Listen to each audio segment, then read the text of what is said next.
গৌর হরি হে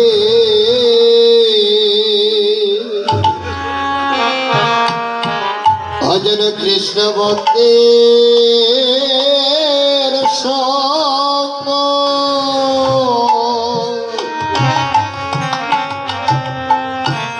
আমি করিতে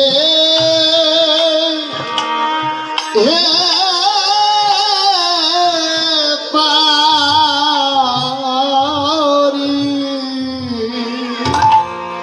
ভজন কৃষ্ণ ভক্ত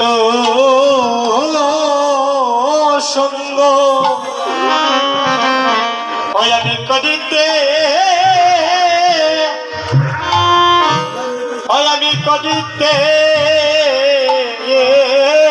পারি ওরে আমি দেখো দেখো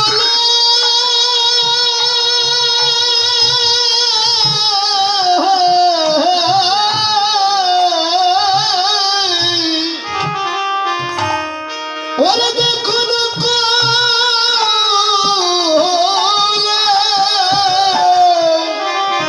ওরে দাদা ভক্ত না কে দো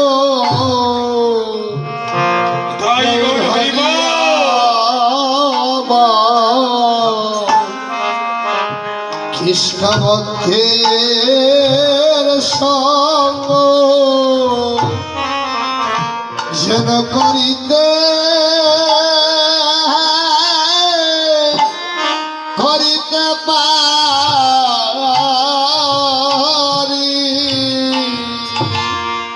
ওই আমার যে কুলে জানা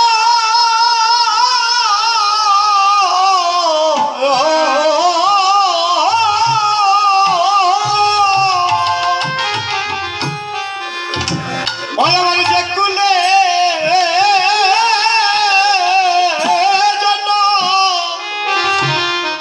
জন্ম হকুল কেন গৌর হরি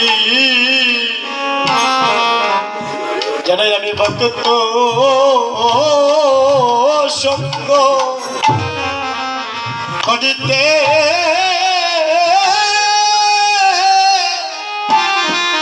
জানাই আমি করিতে পারি ওরে আমি আর কোনো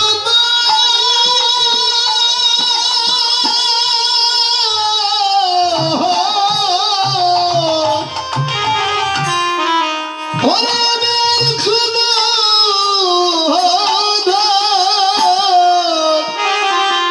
ওরে সাইনা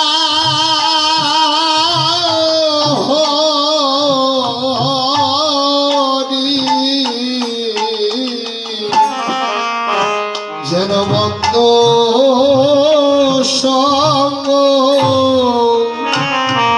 আমি করিতে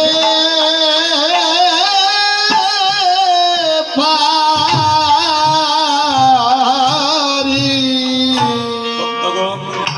মাতৃমণ্ডলী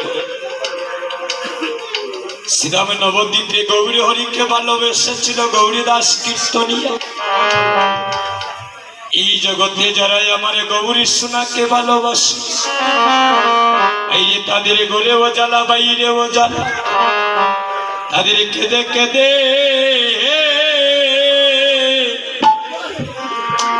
জনমে যায় রে বলে তাদের কেঁদে কেঁদে জনম যাই রে ও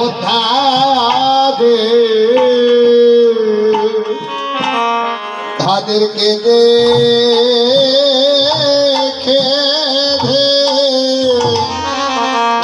হরে জনম যাই রে ও তাদেরকে দেখে জনম যাই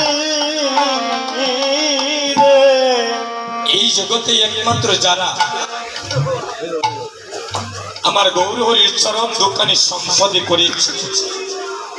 এই জগতে তাদের কেঁদে কেঁদে বাবা জন্মটাই যায়। যেভাবে ভালোবেসেছিল নদিয়ার সর্বে শ্রেষ্ঠ মহাপ্রভুর অন্তরঙ্গ ভক্ত, যার নাম হচ্ছে গৌরীদাস কীর্তনিয়া। যে গৌরীদাসকে মহাপ্রভু বলছেন, গৌরীদাস তুমি আমার জন্মের মতো রাধা রানীকে এনে দেখো। যদি তুমি আমার রাধা রানী এনে না দাও, তাহলে আমার এই প্রাণ আমি আর রাখবো না গৌরীদাস। আমার এই প্রাণ কেন আমি বিসর্জনে দেব। গৌরীদাস বলছে, প্রভু তুমি যে রাধা রাধা বলে তুমি ক্রন্দনে করছো, তোমার রাধা যে অঙ্গে বিরাজমান, তুমি একবার ভালো করে চেয়ে দেখো তোমার অঙ্গে রাধা